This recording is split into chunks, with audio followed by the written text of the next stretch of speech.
Coach Gautam Gambhir ও captain সূর্যকুমারের যুগের প্রথম series জয় ভারতের। শ্রীলঙ্কার বিরুদ্ধে টি-20 সিরিজে দ্বিতীয় ম্যাচে বৃষ্টি বাধা দিলেও পরপর 2 ম্যাচ জিতে 1 ম্যাচ বাকি থাকতে সিরিজ জয় করল ভারত।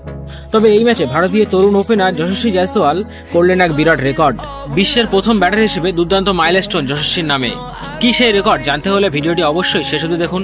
তবে তার আগে বন্ধুরা, welcome to our channel BS sports world. আর আপনারা যারা এই চ্যানেলে নতুন আর খেলাধুলার ব্যাপারে আগ্রহী, তারা খেলাধুলো সম্বন্ধিত সমস্ত খবর পেতে আমাদের চ্যানেলটি এক্ষুনি সাবস্ক্রাইব করে বেল আইকনটি প্রেস করে রাখুন।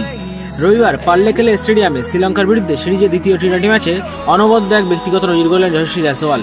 এই ম্যাচে টস জিতে ভারত প্রথম বল করার সিদ্ধান্ত নেয়, আর শ্রীলঙ্কা প্রথম ব্যাট করে 20 ওভার শেষে 161 রান তুলে ফেলে। কুশল পেরেরা সর্বোচ্চ করেন অর্ধশতক রান।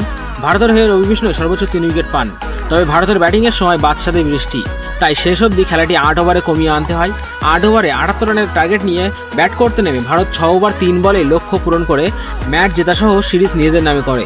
ওপেনার যশস্বী, সূর্যকুমার যাদব ও হার্দিক পান্ডিয়া ভালো ব্যাটিং করেন। তবে এই ম্যাচে ব্যাট করতে নেমে দুর্দান্ত এক ব্যক্তিগত নজির গড়েন যশস্বী জয়সওয়াল। টিম ইন্ডিয়ার তরুণ ওপেনার এমন এক মাইলস্টোন টপকান, যে কৃতিত্ব এখনও পর্যন্ত বিশ্বের আর কোনো ব্যাটার অর্জন করতে পারেননি। এই ম্যাচে ওপেন করতে নেমে যশস্বী মাত্র 15টি বল খেলে 30 রান করেন।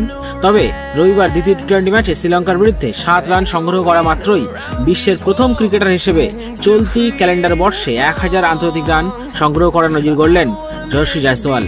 টেস্ট ও টি-20 মিলিয়ে 2024 সালে 13টি ম্যাচের মধ্যে 18টি ইনিংসে ব্যাট করতে নেমে এই মাইলস্টোন টপকে যান যশস্বী জয়সওয়াল।